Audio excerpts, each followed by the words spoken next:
Here we go, filming your little video. Okay, I have a few things written down. So this should be sort of like a nice sort of foot, ankle, calf friendly workout with some attention to balance and pivoting and endurance as well. So in terms of the feet and ankles, really important that on a daily basis you show your feet and ankles and calves some love, because it will help your knees, it will help your hips, but it also really help your ankles and calves, the Achilles, the peroneal tendons, everything that have been troubling. So even the basic point flex really vigorously. When I say really vigorously, I don't mean into pain, I mean into range of motion that you have accessible. And circles, and drawing the alphabet with each ankle, letter A, the capitals, letter B, letter C, that just incorporates all the way to Z. And do that on both sides. You can do them together, you can do them separately. It really is entirely up to you. That's one nice little thing. You can pause and do that if you like. So I'm not going to do a million repetitions, so you can pause and continue. It'll just take too long to download the video if I do that. Next, you want to do the foot rolling on a daily basis. So I don't have the proper balls yet, but I'm just using the little ball that I have. So just seated nicely, and it's not painful rolling. It's literally just nice sensation along the entire sole of the foot, starting at either side, the pinky side or the big toe side, and making sure you get the whole geography of that sole. You might do that while you're watching television. You might do it quite intentionally, and that for sure, we're going to do one foot at a time, otherwise it's going to be hard on your back. And you might do it for 3 to 5 minutes. So then you would repeat to the other side. If you want to pause the video, go ahead and pause. In seated, I would also practice just getting my ankles as far back as I can, because in seated, I'm not having my body weight come through my ankles. This is a really nice way to accommodate to increase load. So I noticed, for example, in my own ankles, my right one is really, really stiff. I'm having a hard time keeping my heel on the ground. So probably because my calf is really tight. But this can be done at any single time of the day. But you can also incorporate it as a little bit of a warm up before you do any other thing. As like, hello feet, I know you're struggling. From this position, you can then come up into toes, so that the heels are lifting high heels, making sure that you're really moving nicely through the big toes and all of the other toes without gripping those toes. You might do 10 or 15 of those, and then you'll move your feet back up a little bit, and you'll lift and spread the toes, lift and spread the toes, and you'll do 10 to 15 of those. You might want to pause the video. And then after that, I would go for actually lifting the whole foot as much as you can, that tibialis anterior. For you, 10 times, and then turning the feet out. Now, don't let your knees come in, because if you let your knees come in, you're actually using your hips. So keep your knees where they are, maybe put your hands between, and just lift the outer toes outward. It's called external rotation or eversion, and it's using the peroneal tendon muscle in the side of the foot. And you would do that 10 to 15 times. And then of course, the arch lifting, which I won't demonstrate because you can't see anything, but you're just practicing. I like to have my hands on my knees and practice lifting the arch. Lifting the arch, and as I say, you're not seeing anything, but you might do 5 to 10 of those. That's kind of your kind routine. The last thing I would add to it is a calf stretch that's a non-weight bearing. So with your Dynaband or a yoga strap or a big towel or a long belt, whatever you've got, the strap will come underneath the foot, and where the arch is ending towards the big toes. Knee will be straight, and you'll pull the calf up towards you. This can be done in long sitting if you're on the couch or still in bed even, and just pulling that calf upwards in non-weight bearing. It stretches the knee into extension. It stretches the calf without weight bearing, of course. And then, of course, you can move into your weight bearing stretches of your calf, which I think we're going to do at the end of today's session. So that's kind of the nice foot, the foot love, as I call it. Pivoting was one of your things. And so pivoting, I've got some household items. I decided to use wooden spoons. So you plant the wooden spoons kind of like in a V.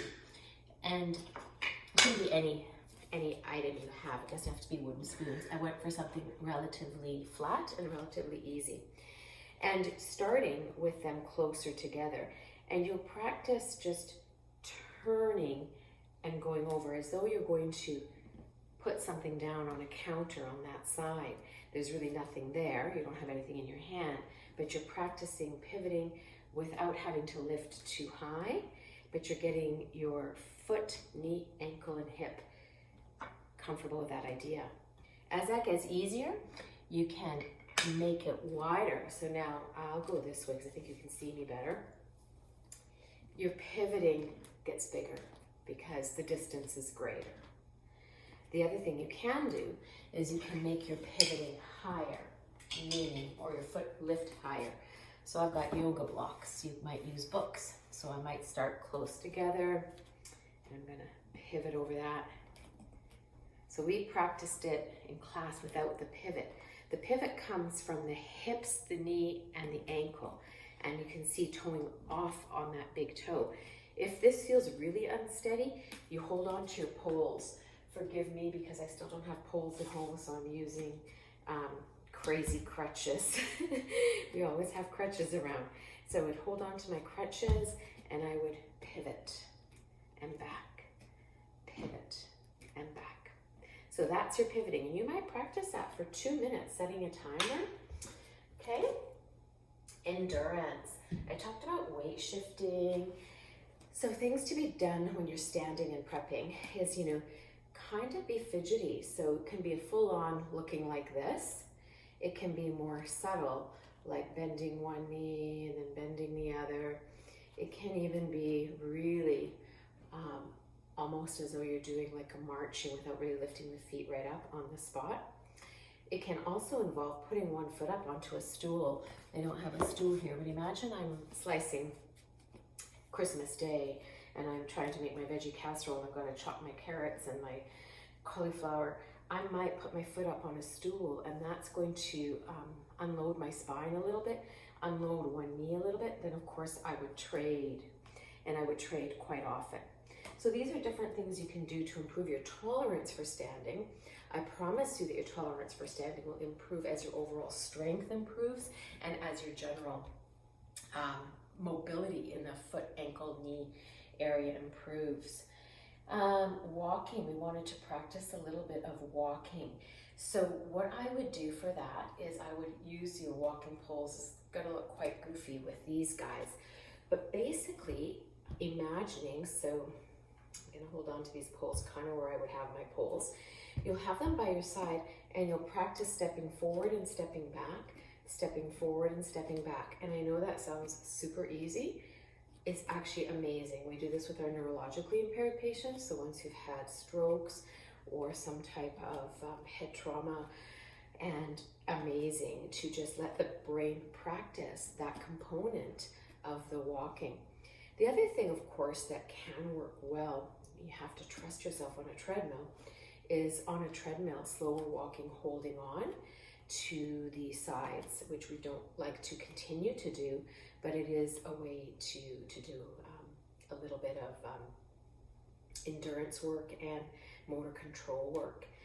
The other thing I forgot to mention for pivoting, which will actually also help your walking, is one of the things we've sometimes done in class. So you can hold on to your pole, you can hold on to the edge of a wall or a counter, and you're standing on one foot and you're gonna lift your hip, your knee up, and you're gonna turn. And you can see how that's creating a pivot action, right? I'm not landing this foot, but my right leg, the standing one, is having to pivot.